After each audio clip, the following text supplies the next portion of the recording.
Let's talk about which rhetorical devices or choices you need to know for the upcoming AP Lang exam. So first of all, a rhetorical choice is something the writer does intentionally. It's best expressed as a verb. Devices are nouns. Technically, you can use either one.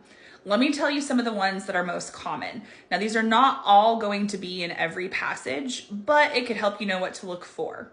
So some of the most common ones are repetition. So the verb would just be to repeat. And for this, you want to figure out what they're repeating and why they're repeating it. You could also look for comparison or contrast. You can look for anecdotes, which are like short stories. Usually they're about the person, but it could be about someone else's experience too, technically, or examples.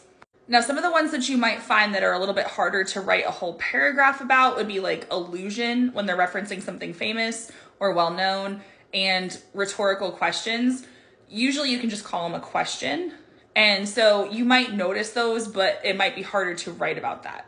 You can also write about word choice and tone. In fact, regardless of which choice you're analyzing, you can look at the word choice within the evidence that you've picked. Then the question becomes, what do you do if you don't see any obvious rhetorical choices?